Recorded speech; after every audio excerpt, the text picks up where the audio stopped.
Mantan Wakil Menteri Luar Negeri Dino Patijalal menduga rumah yang ia sewakan di daerah Kemang, Jakarta Selatan sempat menjadi markas sindikat penipuan online. Hal itu terungkap saat Dino menerima buang tagihan pembayaran listrik beberapa waktu lalu. Ia merasa heran karena dikirimkan surat itu oleh perusahaan listrik negara atau PLN, mengingat ada penyewa yang tengah menempati rumah tersebut. Awalnya, staf saya bilang rumah itu sudah lama enggak dibayar listriknya. Saya akhirnya minta dia untuk mengecek langsung ke lokasi, kata Dino. Setelah dicek, ternyata tampak depan rumah sudah terbengkalai, banyak dedaunan yang gugur dan rumahnya kelihatan sepi. Lanjut dia, mengetahui hal itu, ia lantas memeriksa keadaan rumahnya secara langsung. Ketika dicek, Dino terkejut karena rumah yang disewakannya kepada orang lain dipasangi banyak peredam. Pas masuk, saya kaget rumahnya sudah kosong melompong dan ditinggal dalam keadaan tak terawat atau rusak, ungkap Dino. Kemudian yang lebih anehnya lagi, semua jendela ditutup sama busa kedap suara. Tak hanya jendela, beberapa sudut lain juga ditutup dengan benda serupa, sambung dia. Menurut dia, oknum sindikat penipuan itu sudah menyewa lebih kurang 1 tahun.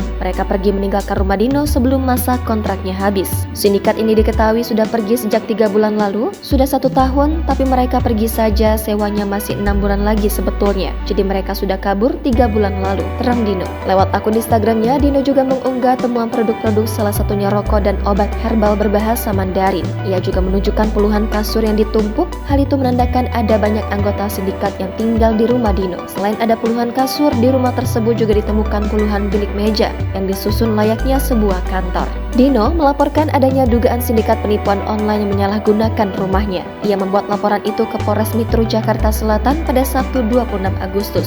Setelah membuat laporan, kata Dino, petugas kepolisian langsung mengecek tempat kejadian perkara. Jajaran petugas yang diketahui berasal dari Polsek Mampang itu menyambangi TKP untuk memeriksa keadaan rumah yang dimilikinya di daerah Kemang, Jakarta Selatan secara langsung. Sementara itu, Kapolsek Mampang Kompol David Y. Kanitero membenarkan adanya pengecekan TKP yang dilakukan oleh jajarannya. David mengatakan pihak kepolisian belum bisa memastikan hal itu karena para pelaku telah meninggalkan rumah Dino sejak lama. Ini yang perlu ditekankan ya, beliau kan kayaknya kuar-kuar soal penipuan. Nah, dari pihak Polsek atau dari kepolisian tidak bisa memastikan bahwa itu adalah penipuan online, ujar dia saat dikonfirmasi pada Senin. Dari awal kami sampaikan, kami nggak bisa membuktikan bahwa rumah itu adalah markas penipu online, sebab sudah kosong tempatnya, hanya tersisa barang-barang, sambung dia. Saat ini, David hanya bisa memastikan perihal identitas penyewa yang diduga palsu.